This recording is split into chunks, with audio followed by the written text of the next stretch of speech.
저는 이 자리에 이렇게 서서 하나님의 말씀을 전하는 목회자입니다마는 놀랍게도 제가 대학 때 전공은 자연과학이었습니다. 그리고 자연과학 중에서도 해양학, 오셔노그라피라고 하는 이 해양학을 제가 전공을 하게 되었는데요. 조금 좀 의아하죠?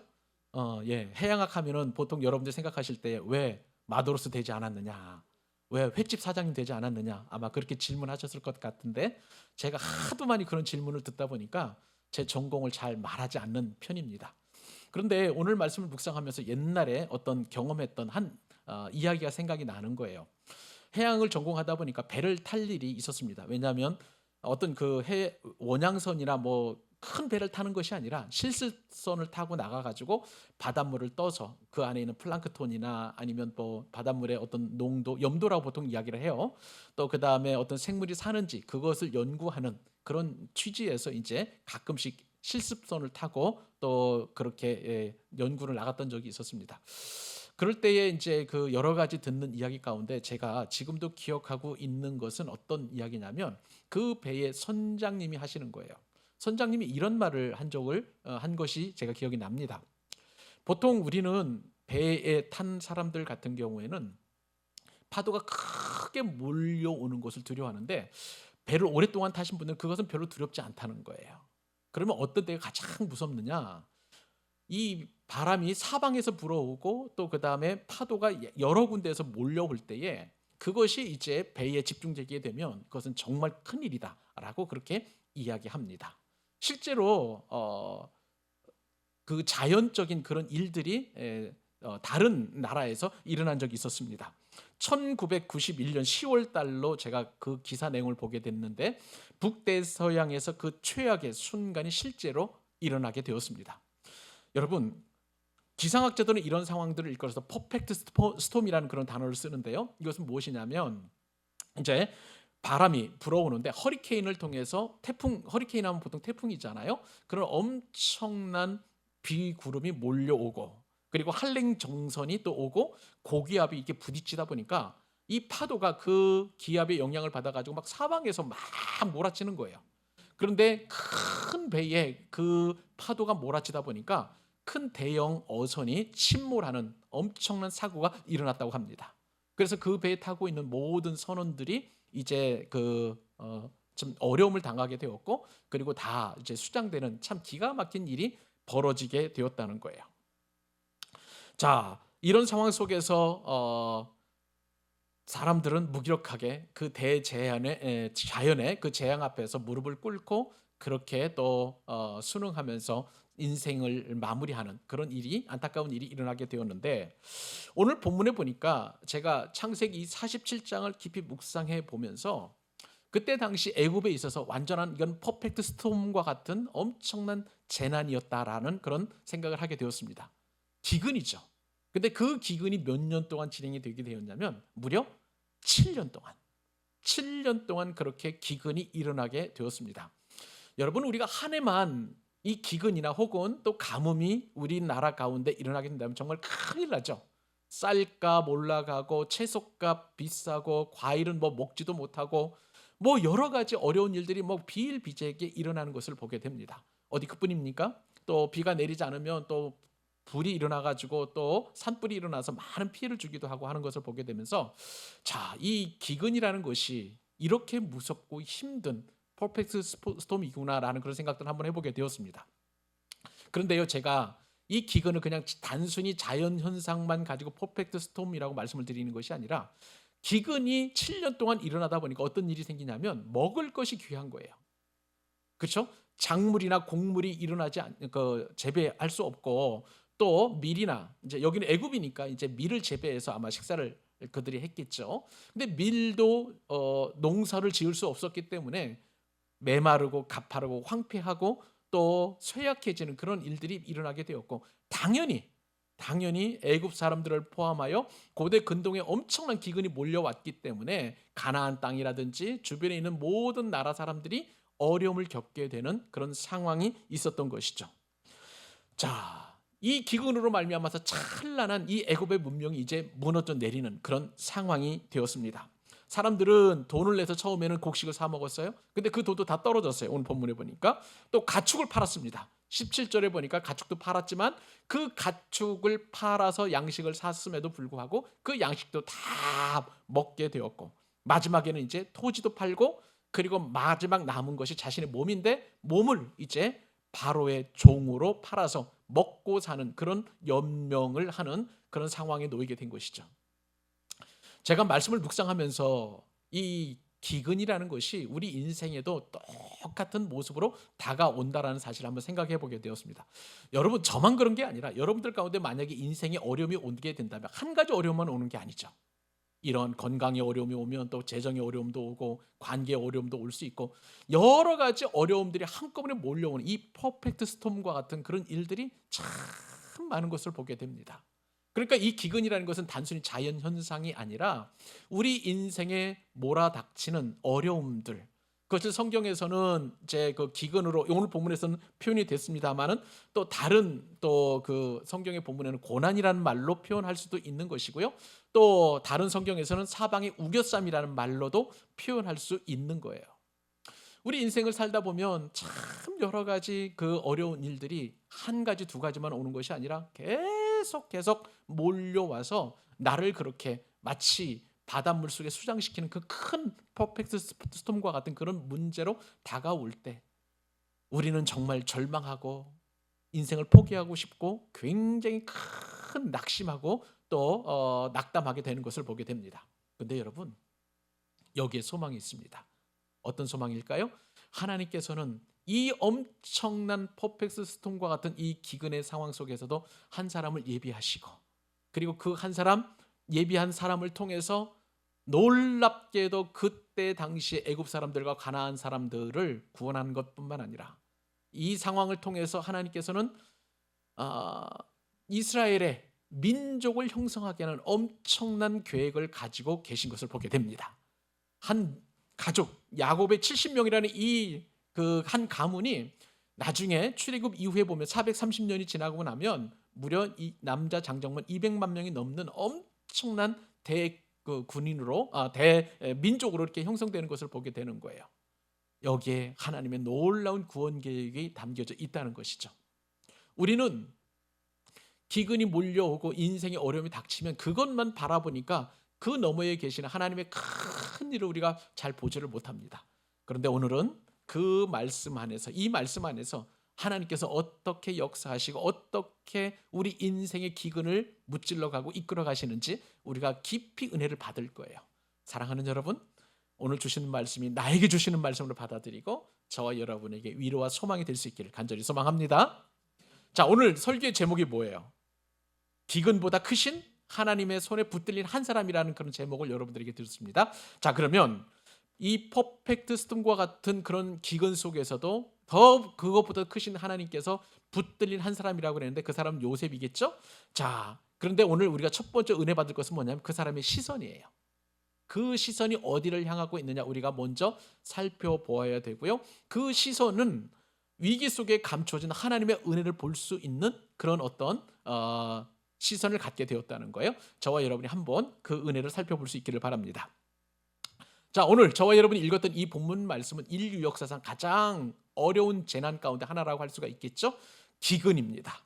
근데 놀랍게도 이 본문은 절망이 아니라 저와 여러분에게 이제 은혜를 주시고 또 믿음을 주시기 위한 굉장히 놀라운 말씀인데, 이 말씀에서 우리는 소망을 발견할 수 있어야 합니다. 왜냐하면 하나님의 붙들린 한 사람 요셉이 있었기 때문에 그런데요. 자, 그 요셉이 어떻게 또 그 일을 진행하고 있는지 우리 한번 살펴보도록 하죠. 13절, 14절, 15절 같이 읽도록 하겠습니다. 자, 시작. 기근이 더욱 심하여 사방에 먹을 것이 없고 애굽 땅과 가나안 땅이 기근으로 황폐하니 요셉이 곡식을 팔아 애굽 땅과 가나안 땅에 있는 돈을 모두 거두어 들이고 그 돈을 바로의 궁으로 가져가니 애굽 땅과 가나안 땅의 돈이 떨어진지라. 애굽 백성이 다 요셉에게 와서 이르되 돈이 떨어져 싸우니 우리에게 먹을 거리를 주소서, 어찌 주 앞에서 죽으리이까. 여러분, 이 말씀을 나누기에 앞서서 한 그 사례를 제가 여러분들에게 말씀을 드리도록 하겠습니다. 혹시 관심 있는 분들은 2008년 9월 15일 어떤 일이 있었는지 혹시 아시는지 모르겠습니다. 우리나라가 아니라 미국입니다. 그날 미국에서는 어떤 일이 일어섰냐면은 158년 역사를 지니고 있는 리먼 브라더스라는 그 은행이 파산하게 되었어요. 이 리먼 브라더스는 미국의 네 번째의 그 큰 은행인데, 이 은행에서 이제 투자은행인데, 이 은행이 하루아침에 무너져 내림으로 말미암아서 엄청난 금융 위기가 미국을 포함하여 전 세계에 이렇게 급속도로 확산이 되게 되었습니다.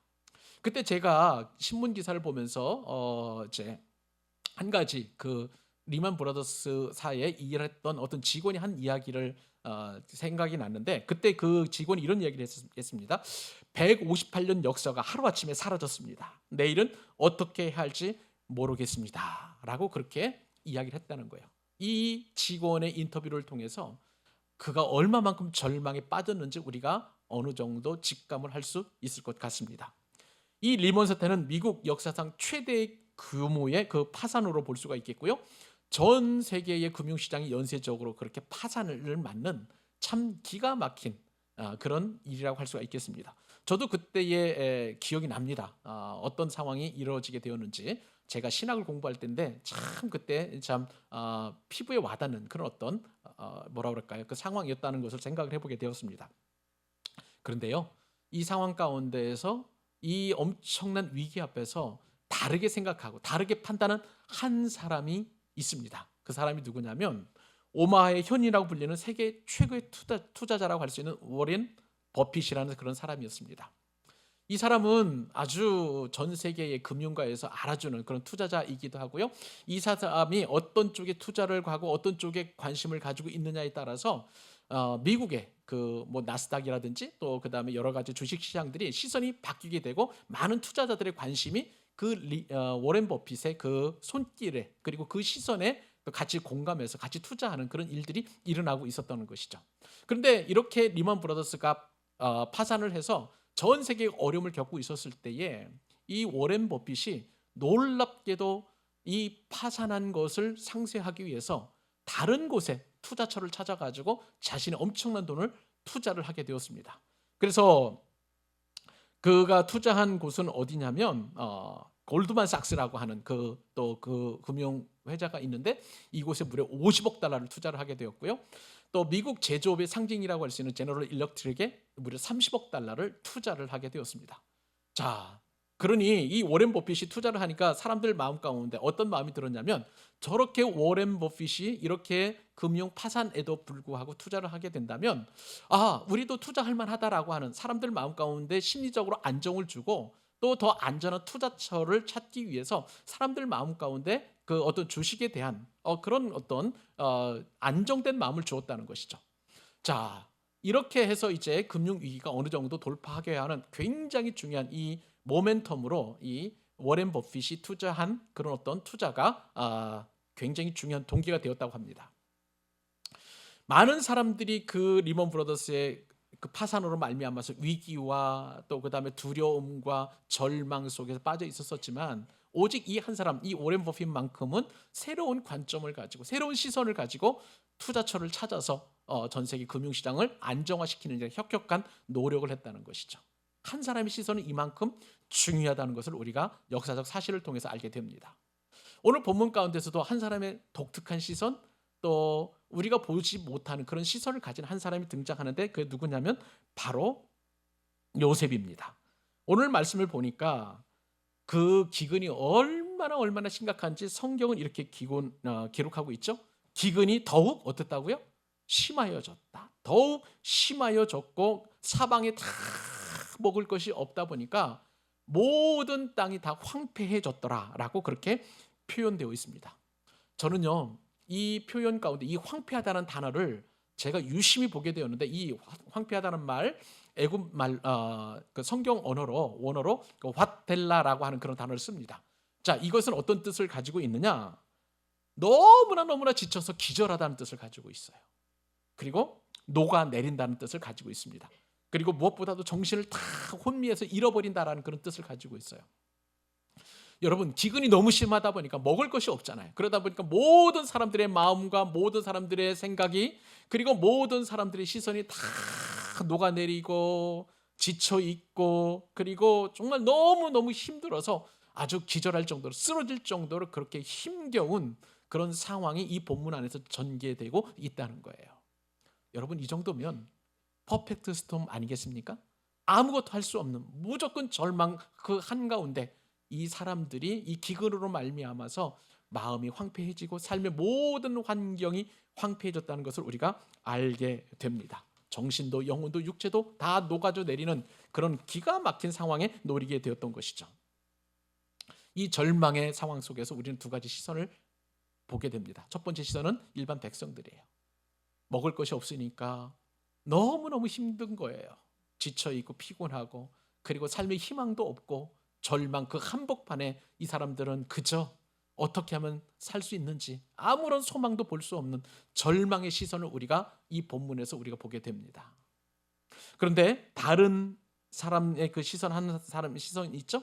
어떤 시선입니까? 바로 요셉의 시선입니다. 젊은 사람, 이 절망 앞에서 그 사람들은 어떤 시선을 가지고 있냐면 요셉에게 자꾸 얘기하는 거예요. 어찌 주 앞에서 죽으리이까? 우리가 왜 죽어야 합니까? 당신 앞에서 제발 좀 우리에게 좀 먹을 것을 주셔가지고 우리를 살려주십시오라고 간절히 매달려야 하는 그 절망의 시선을 우리가 느끼고 있는데, 그 시선에 반해서 요셉이라는 사람은 어떤 시선이에요? 오히려 그것을 통해서 그 사람들을 살리려는 그 시선을 우리가 생각해 보게 됩니다. 요셉은요, 기본적으로 우리가 원래부터 새로운 시선을 가지고 있다는 것을 잘 알고 있습니다. 여러분, 요셉이 형제들을 만났을 때 그때의 요셉이 고백했던 말, 그가 어떤 시선을 가지고 있는지 여러분 혹시 기억하시나요? 창세기 45장 5절 말씀 제가 한번 읽어드릴게요. 여기에 보면 5절, 당신들이 나를 이곳에 팔았다고 해서 근심하지 마소서, 한탄하지 마소서, 하나님이 생명을 구원하시려고 나를 당신들보다 먼저 보내셨나이다. 8절도 한번 보실까요? 비슷한 말인데, 그런즉 나를 이리로 보낸 이는 당신들이 아니요 하나님이시라. 하나님이 나를 바로에게 아버지로 삼으시고 그 온 집의 주로 삼으시며 애굽 온 땅의 통치자로 삼으셨나이다. 무슨 얘기예요? 요셉의 형들은 요셉을 팔아버린 이후에 요셉이 죽었다라고 생각을 했지만, 그러나 그 고난 가운데서 요셉이 종으로 팔려와서 그 모진 고난과 순환을 다 당했지만 형제들을 원망하지 않고 하나님이 먼저 나를 당신들보다 앞서 보내셔서 너 애굽의 온 주를 삼으셨다라고 그렇게 고백을 했던 거예요. 이것이 바로 요셉의 독특한 시선입니다. 여러분, 요셉이 이런 시선을 가지고 있을 수 있었던 이유가 뭐예요? 그 고난 너머에 하나님께서 어떠한 일을 하시는지, 하나님이 어떤 분이신지, 하나님께 어떻게 해서 자신을 이곳을 인도하셨는지를 분명히 볼 수 있는 영적 시선이 있었기 때문에 바로 그 고난 가운데 있는 이 퍼펙트 스톰 그 안에 있는 애굽 백성들과 수많은 사람들을 살릴 수 있는 그런 시선을 요셉이 가지고 있었다는 거예요. 역사적으로 보니까요, 이 요셉이 총리로 있었던 그 시대는 어떤 시대였냐면 애굽의 그 제2 그 중간기라고 할 수 있는 힉소스 왕조라는 그런 시대입니다. 이 힉소스 왕조는요, 정통 애굽인들이 아니에요. 이집트 사람이 아니에요. 그러니까 서남 아시아계가 이제 애굽을 정복해 가지고 왕조를 세워서 그리고 애굽을 통치하던 그런 시대였던 것입니다. 그 시대에 7년 기근이 일어나게 되었던 거예요. 그러니까 여러분, 애굽의 기본적으로 백성들의 입장에서 보면 이 힉소스 왕조에 대한 불평과 불만들이 있었을 거예요. 그죠? 그리고 또 그다음에 그런 상황 속에서 이제 이렇게 기근이 몰려왔으니까 정통 애굽인이 아닌 그 이방인들이 자신들의 그 왕국이 통치하는 그런 일이 있었기 때문에 그것은 애굽의 신이 그 힉소스 왕조를 벌하는 것이 아니겠는가. 일반 백성들의 정서 가운데는 그런 일이 일어나고 있었던 거예요. 자, 그런 상황 속에서 이 기근이 닥치게 되었으니 그 애굽의 총리 되시는 이 요셉의 입장에서 보면 왕권 강화를 위해서 정치적으로 볼 때에 많은 노력이 필요한데, 특별히 우리가 잘 아는 것처럼 이 창세기에 보면 요셉이 그래서 7년 풍년 때 많은 곡식들을 각 성에 저장해 놓고 그리고 그 곡식을 이제 기근이 시작될 때 백성들에게 이제 팔고 그다음에 또 가축과 나누어 주고 토지와 나눠 주고 또 하는 것을 보게 되는 것이죠. 요셉은요 기본적으로 어떤 생각을 가지고 있었었냐면 이 고난이라든지 또 자신의 인생을 체험하거나 내지는 그가 가지고 있는 인생 어떤 신앙의 그 여정이나 과정을 통해서 하나님이 어떤 분이신지를 분명하게 인식하고 있었다는 거예요. 저는 요셉의 이러한 시선을 통해서 하나님의 놀라운 섭리를 우리가 발견하게 되는데, 제가 좋아하는 기독교 사상가가 C.S. 루이스입니다. 이 C.S. 루이스가 고통의 문제라는 책에서 그가 이렇게 이야기를 해요. 하나님은 쾌락 속에서 우리에게 속삭이시고 양심 속에서 말씀하시며 고통 속에서 소리치신다. 고통은 귀먹은 세상을 깨우기 위한 하나님의 메가폰이다 라고 그렇게 이야기를 했습니다. 너무너무 공감이 되는 그런 말이라고 할 수가 있겠습니다. 요셉에게 있어서 이 기근이라는 것은 세상을 향한 하나님의 메가폰이라고 그렇게 받아들였기 때문에 하나님의 시선을 가지고 이 문제를 해결해 나가는 것을 보게 됩니다. 여러분, 여러분이 계신 그 자리가 지금 어떤 자리인지, 혹시 여러분의 인생 가운데 엄청난 기근의 자리는 아닌지 한번 돌아보실 수 있기를 바랍니다. 어떤 분에게는 건강의 기근이, 어떤 분에게는 재정의 기근이, 어떤 분에게는 정말 아무것도 보이지 않는 앞날에 대한 기근들, 어떤 분에게는 또 다른 관계의 문제라든지 여러 가지 인생의 기근에 관련된 문제들이 있을 수 있어요. 근데 참 보면 한 가지 문제만 우리에게 있는 것이 아니라, 자, 몸이 아프면 돈도 없고 또 돈이 없으면 또 관계가 서글서글해지고 뭐 이런 어떤 일들이 비일비재하게 일어나는 것이죠. 이것이 바로 인생의 퍼펙트 스톰인 것이죠. 그럴 때 과연 우리는 어떤 시선을 가져야 될지 한번 점검해 보실 수 있기를 바랍니다. 그저 그 상황이나 그 환경 때문에, 그 기근 때문에 그 상황만 놓고 우리가 절망하고 낙심할 것이 아니라 요셉과도 같이 하나님께서 그 환경 너머에, 그 기근 너머에 어떤 뜻을 가지고 계시고 어떤 뜻으로 우리에게 또 역사하시는지, 어떻게 또 우리 앞날을 만들어 가실지 기대할 수 있었으면 좋겠어요. 오늘 바로 요셉의 시선, 그런 시선을 가지고 있었던 것이죠. 여러분, 하나님께 붙들림 받은 사람은 바로 이러한 놀라운 시선을 갖게 됩니다. 하나님의 은혜예요, 하나님의 섭리예요, 하나님의 이끄심이에요, 하나님의 반드시 뜻이 있음을 인정하는 그런 시선인 줄로 믿습니다. 저와 여러분에게는 그 시선을 갖고 그 하나님의 은혜에 감사하는 우리 귀한 믿음의 권속들 될 수 있기를 우리 주님의 이름으로 축복합니다. 두 번째, 하나님의 손에 붙들린 사람에게는요 지혜가 있습니다. 어떤 지혜냐면 생명을 살리는 거룩한 경영을 하는 지혜예요. 나만 사는 것이 아니라 다른 사람들을 살리고 공동체를 살리는 기가 막힌 지혜가 있다는 것이죠. 자, 이제 요셉은 말씀을 드린 대로 하나님의 손에 붙들렸다고 말씀을 드렸어요. 이 하나님의 손에 붙들린 요셉은 이제 애굽의 경제를 재편하고 굶주린 사람들을 살리는 일을 하게 됩니다. 돈이 떨어진 백성에게 요셉이 아주 기가 막힌 일들을 하게 하는데, 가축을 가져오게 하고 또 가축이 다 떨어지니까 이제 토지를 팔게 하고 그리고 또 종을 만들게 되는데, 이것만 보면 요셉이 좀 착취자 같은 것인데 그렇지 않아요.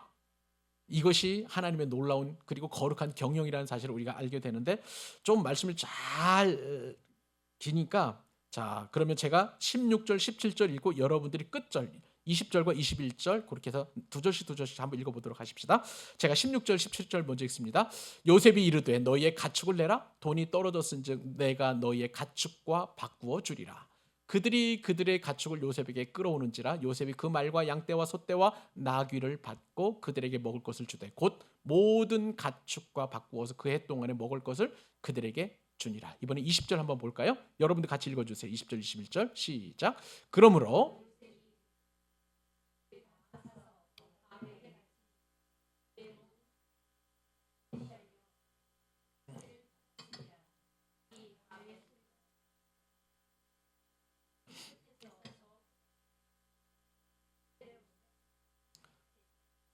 여기까지 감사합니다. 저는 이 말씀을 읽으면서 어떤 생각이 제일 먼저 들었냐면, 저만 그런 것이 아닐 거라 생각이 됩니다. 왜 요셉이 이렇게 어려움 당한 사람들에게 무상으로 곡식을 나눠주지 않았을까? 왜 어려움 당한 그 백성들의 기근을 이용해서 착취를 했을 것인가? 아마 여러분들은 기본적으로 이 생각을 아마 누구나 할 수 있는 그런 상황이라고 보여집니다. 얼핏 보면 굉장히 차가운 거래예요.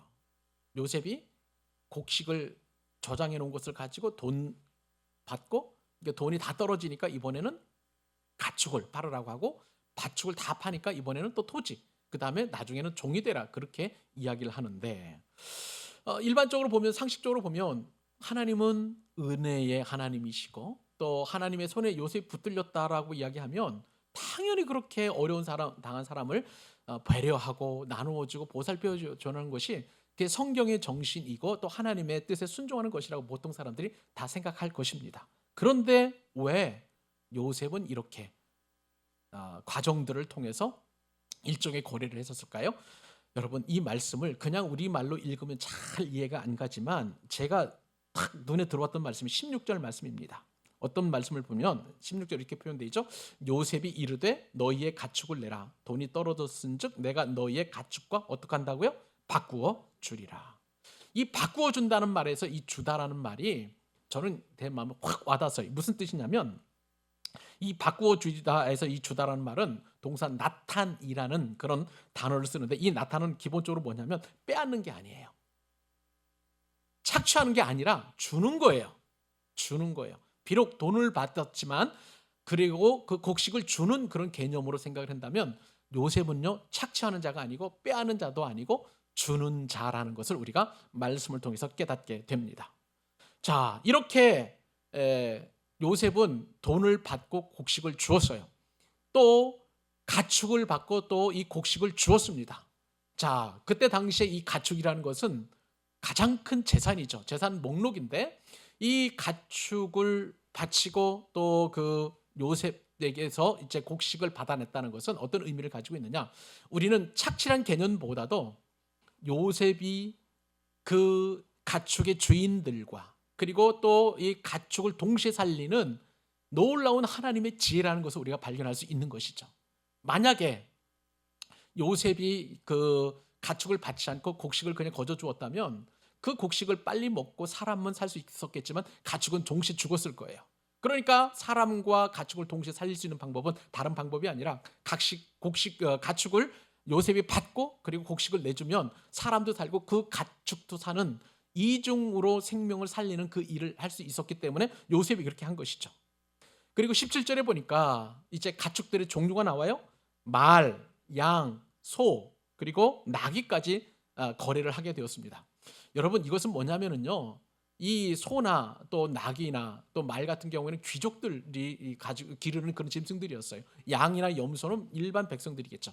그러니까 이 기근을 당한 사람들은 귀족이라든지 서민이라든지 상관없이 모든 백성들이 동일하게 어려움을 겪었지만, 요셉은 그 사람들을 구분하지 않고 귀족도 또 그다음에 평민도 어려운 사람들도 다 똑같이 먹고 살 수 있도록 그렇게 곡식을 나누어 줬다는 것을 우리가 알게 됩니다. 비록 거래를 했지만 그럼에도 불구하고 이제 상황이 좀 도와지면 얼마나 좋겠습니까? 더 나빠지죠?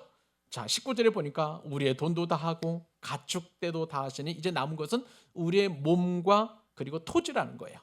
그 토지와 몸을 바칠 테니 식물을 달라, 먹을 것을 달라라고 그렇게 이야기하고 있는 것을 보게 됩니다. 여러분, 그들이 얼마나 어려움을 당했는지, 이 기근으로 말미암아 그들이 경험했던 그 상황은 어떤 상황이었냐면 다 했다는 거예요. 다 했다는 것은 소진했다는 거예요. 모든 것이 다 빠져나갔다는 거예요. 그러니까 돈도 빠져나갔고 가축들도 다 빠져나가고 토지도 빠져나가고 다 빠져나가고 이제 몸만 남았다라고 그렇게 이야기하고 있는 것을 보게 됩니다. 그런데 제가 더 말씀을 더 깊이 묵상하다 보니까 요셉에게 사람들이 요청을 하는 거예요. 요셉이 돈을 내라고 하지 않았습니다. 그러니까 돈을 백성들이 먼저 요셉에게 갖다 주고 곡식을 산 거예요. 그렇죠? 가축도 마찬가지예요. 가축을 갖다 주고 곡식을 산 거고, 토지도 자신들이 먼저 갖다 바치고 요셉에게 곡식을 달라라고 이렇게 요청한 것이고요. 이제 남은 것은 자신의 몸밖에 없으니 우리를 종으로 삼아서 곡식을 주십시오라고 요셉에게 요청했다는 것이죠. 그러니까 우리가 처음에 가졌던 이 선입관이 얼마나 잘못됐는지, 요셉이 착취하고 그다음에 바로의 배를 불리는 그런 어떤 탐관오리 그렇게 생각해서는 절대 안 된다는 것이죠. 요셉의 이 지혜를 우리가 보게 되는 것이죠. 저는 이것을 보고 거룩한 경영이다라고 그렇게 생각을 합니다. 왜 그럴까요? 이 거룩한 경영을 통해서 요셉은 사람들도 살리고 가축들도 살리고 그리고 또 힉소스 왕조의 왕권을 더 강화시키는 그런 역할을 했던 여러 가지 일들을 다방면으로 다각적으로 검토해서 이렇게 했었기 때문에 하나님께서 요셉의 지혜를 통해서 거룩한 경영을 하게 하신 것으로 보게 되는 것이죠. 20절 말씀을 보니까 요셉은요 애굽의 모든 토지를 바로를 위해서 샀다라고 그렇게 기록하고 있습니다. 사다라는 그 단어가 카나라는 그런 단어인데요. 이 사다라는 것은 정당한 대가를 지불한 거예요. 이 카나는요 그냥 빼앗은 것이 아니라 그 값을 넉넉하게 쳐주고 그리고 산 것을 이야기하는 것이죠. 여러분 그 사람들이 애굽에 있는 모든 사람들이 가축을 팔고 그다음에 토지를 팔고 자신을 몸으로 한 것은 요셉이 원인이 되어서 그렇게 한 것이 아니라 그 원인은 딱 한 가지 기근이 심함으로예요. 그러니까 요셉이 착취자나 또 혹은 그다음에 탐관오리나 내지는 그렇게 부정적인 인물이 아니라 이 모든 일의 원인은 기근이 심함으로 말미암아서 이루어졌다는 것이죠. 그러므로 우리가 요셉을 일종의 어떤 독재자라 그런 쪽으로 우리가 묘사는 안 된다. 하나님께서는 요셉을 그렇게 세우지 아니하시고 이 거룩한 경영을 통해서 애굽 전체를 살리고 애굽을 살리는 이유가 무엇일까요? 이 야곱의 70명의 자손들을 통해서 이스라엘의 거대한 민족을 만드시기 위한 그 하나님의 뜻이 그 안에 있기 때문에 요셉은 거룩한 경영을 하게 된 것이죠. 요셉의 지혜는요 21절에서 빛나게 됩니다. 21절에 어떻게 기록되어 있냐면 한번 보실까요? 요셉이 애굽 이 끝에서 저 끝까지 백성들을 다 성읍에 옮겼다고 그랬어요. 이게 무슨 얘기입니까? 백성들을 이동시켰다는 거예요. 어떻게 이동시켰을까요? 백성들이 산발적으로 살다 보면은요 곡식의 혜택을 받지 못하는 거예요.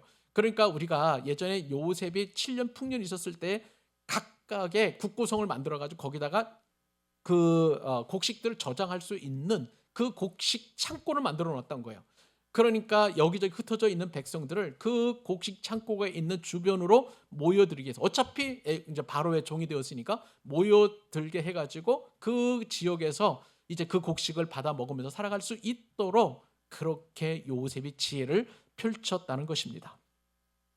여기서 우리는요 하나님의 지혜의 특성을 알게 됩니다. 여러분 하나님의 지혜는 감상적이지 않습니다.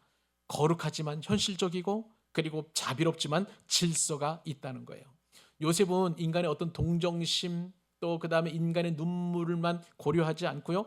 또 비난이 두려워서 원칙을 포기하지도 않았습니다. 요셉은 아주 일관되게 그리고 모든 사람이 공감할 수 있도록 그리고 모든 사람을 살리는 그러한 정책들을 펼쳐나간 거예요. 이것이 바로 한 나라의 지도자 요셉이 가지고 있는 놀라운 하나님의 지혜인 줄로 믿습니다. 사랑하는 여러분들을 축복합니다. 우리는 그저 하나님의 말씀에 순종한다면 그냥 착하게 사는 것이 그게 하나님께 영광을 올려드리는 것이라고 생각합니다. 그렇지 않아요. 착함은 하나님 보시기에 착해야지 사람 보시기에 착해서는 안 된다는 거예요. 요셉은 하나님 보시기에 착한 그런 사람으로서 지혜를 가지고 애굽 백성들과 그리고 애굽 백성들이 가지고 있었던 가축들과 그리고 애굽 전체 사람들이 살아날 수 있는 그런 방법들 정책을 펼쳤을 뿐만 아니라 무엇보다도 그 지혜를 가지고 하나님의 놀라운 구원 섭리를 이루어 갔다는 거예요. 사랑하는 여러분, 오늘 말씀을 통해서 하나님 주신 은혜가 무엇입니까? 하나님의 손에 붙들린 자의 시선도 우리가 살펴보게 되었고 지혜를 살펴보게 되었습니다. 생명을 살리는 거룩한 지혜를 우리가 소유하게 되는 거예요. 우리가 신앙생활 할 때도 한 영혼을 살리고 우리 가정을 살리고 우리 교회를 살리고 죽어가는 영혼을 살릴 수 있는 그 지혜를 우리가 발휘해야 될 줄로 믿습니다. 이것이 바로 하나님께서 이 엄청난 재앙과 기근을 당하는 시대를 살아가는 저와 여러분들을 붙드시는 하나님의 놀라운 손길이에요. 그렇게 지혜롭게 경영하는 저와 여러분 되실 수 있기를 주님의 이름으로 축복합니다. 마지막입니다. 간단하게 하나님 손에 붙들린 자의 품격을 살펴보도록 하겠습니다. 그 품격은 뭐냐면 질서를 존중하는 거예요. 근데 그 질서를 존중하는 것이 배려인데 하나님 손에 붙들린 자의 품격을 우리가 살펴보도록 하십시다. 자, 이제 마지막 절 오늘 본문에서 이제 22절 한 절 남았는데 이 22절 한 절 말씀은 앞에서 우리가 읽었던 내용하고 완전히 좀 다른 그런 내용이 나옵니다. 이 22절 같이 한번 읽어 보실래요? 읽겠습니다. 시작. 제사장들의 토지는 사지 아니하였으니 제사장들은 바로에게서 녹을 받음이라. 바로가 주는 녹을 먹음으로 그들이 토지를 팔지 않음이었더라. 아멘. 자, 여러분, 이 제사장들은 어떤 제사장들일까요? 레위인들입니까? 아니에요. 애굽의 제사장들이에요. 이방신을 섬기는 제사장들이에요. 그런데 이 이방인들이라고 할 수 있는 이 제사장들의 토지를 사지 아니하였다라고 합니다. 사지 아니하였다라고 하는 이 단어는 히브리 말로 보니까 로카나. 아까 카나 말씀드렸죠. 돈을 가지고 곡식을 사다 할 때 그 카나예요. 근데 로는 아니란 뜻이에요.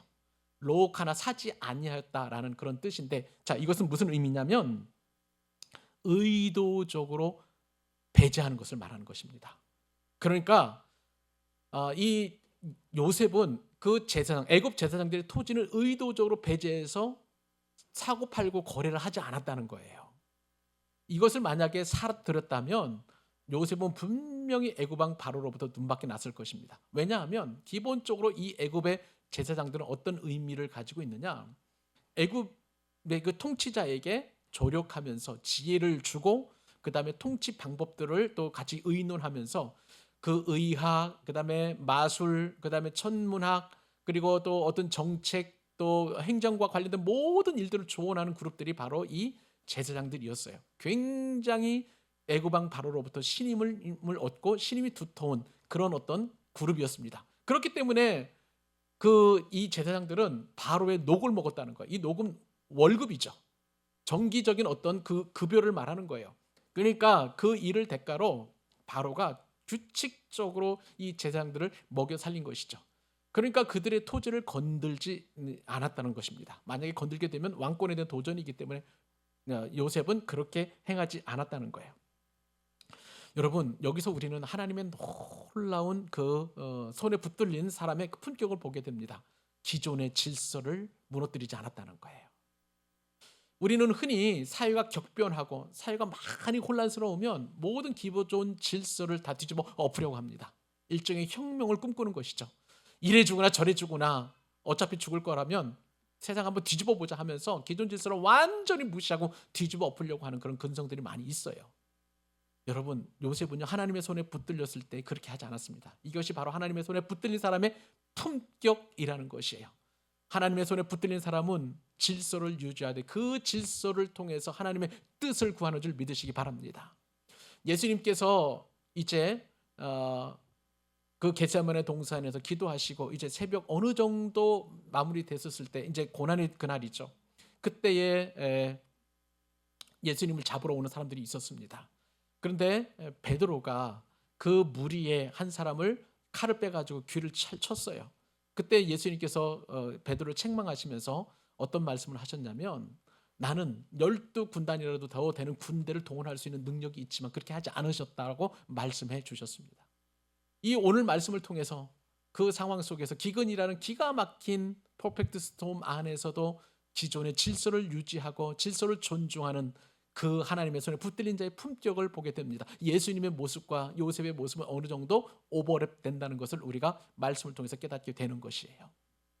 사랑하는 여러분, 우리 인생에 왔을 때, 기근이 왔을 때, 특별히 여러 가지 재난이나 퍼펙트 스톰이 왔었을 때 여러분들 기존의 질서를 무너뜨리지 마실 수 있기를 바랍니다. 내 생명을 내가 스스로 무너뜨린다든지 또 기존의 질서 이것도 안 되고 저것도 안 되니까 자포자기하는 심정을 극단적인 행동을 한다든지 이러한 모든 것들은 하나님의 손에 붙들린 자의 품격과 벗어나는 일들이에요. 지혜롭게 그리고 품격을 가지고 무엇보다도 우리의 시선을 하나님께 집중하게 된다면 이 기근은 하나님의 때에 정해져 있는 줄로 믿습니다. 저도 개인적으로 우리 교회에 대한 기근이라고 생각이 되고 또 개인적으로 또 영적인 어떤 기근을 또 생각을 해보고 또 우리 가정적으로도 또 여러 가지 일들을 생각을 해봅니다. 여러분들도 마찬가지일 거예요. 한 가지 어려움이 아니에요. 이런 어려움도 있고 저런 어려움도 있고 또 그 어려움이 때로는 크게도 느껴지고 작게도 느껴지고 하는 것들이 수시로 우리 가운데 들락달락하면서 우리의 인생을 좌지우지하려고 합니다. 사랑하는 여러분, 오늘 하나님 손에 붙들린 이 요셉처럼 하나님을 바라보실 수 있기를 바랍니다. 그 하나님은 기근보다도 훨씬 크신 더 능력이 많으신 더 크신 하나님이신 줄 믿습니다. 그리고 그 요셉과도 같이 하나님의 손에 붙들린 자처럼 또 놀라운 하나님의 품격을 지니실 수 있기를 바라고요. 무엇보다도 하나님께서 우리에게 다 지혜를 주셨습니다. 기도하면서 하나님의 그 지혜를 통하여 이 어려움들을 이겨나가는 그런 하나님의 사람들 되실 수 있기를 바랍니다.